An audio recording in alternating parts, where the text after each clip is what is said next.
Recently, a politician passed remarks against the Prophet Muhammad, peace be upon him.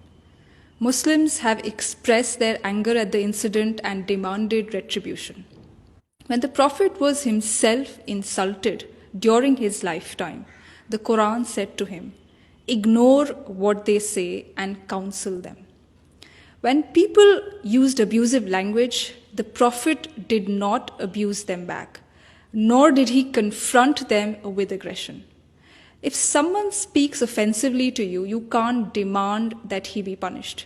If someone disrespects your Prophet, you can't react by violently damaging property and burning effigies of that person. If someone has hurt your religious sentiments, you can't react by raising angry slogans on the street and pelting stones at people. If we do this, we are doing something non-prophetic in the name of the Prophet. You can't demand that hate be stopped by spreading further hate. This is why the Prophet has said, God does not wipe out evil with evil. God wipes out evil with good. In Islam, abuse of the Prophet or blasphemy does not invite physical punishment, not even an apology.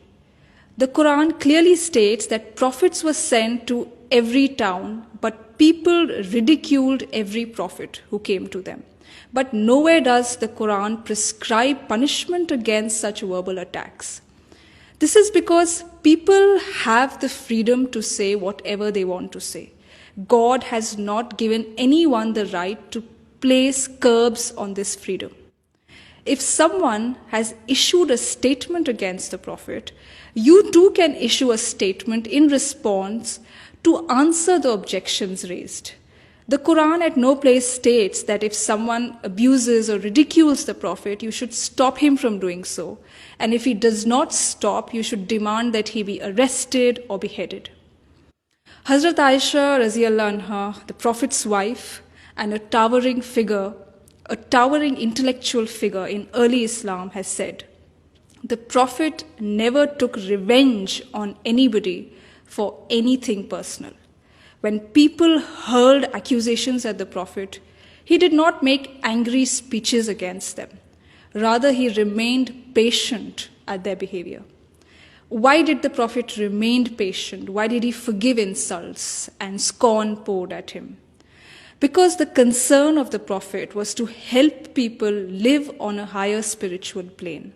Now, if the Prophet started taking revenge and dragging people into bitter disputes, there would be no peace and no positive work. So to help people discover God and attain spiritual enlightenment, the Prophet did everything possible to prevent society from becoming a jungle of hate and violence. The Prophet therefore also countered negativity that he received with positivity. And he famously said, "Forgive those who wrong you and do good to those who harm you." And we must remember that the Prophet's dignity and honor cannot be questioned by someone's fiery statements on TV or on social media. Outrage against someone who has defamed the Prophet cannot protect the Prophet's dignity. The Prophet raised his dignity and honor himself during his lifetime with God's help. And that's a historical fact. Nobody's remark against the Prophet can lower his dignity now. When someone disrespected the Prophet during his lifetime, a companion urged the Prophet to invite God's curse on that person. But the Prophet instead prayed for the person who had blasphemed against him. He prayed to God for that person. Today, instead of praying to God for people who speak against the Prophet and having well-wishing for them, we demand the worst treatment for them. So it is time for us to introspect. Is the Prophet's honor and legacy protected by pouring our outrage on social media and on the streets, or by following his teachings in our own life? The Prophet has taught us that there is higher dignity in rising above defamatory comments and defamatory statements.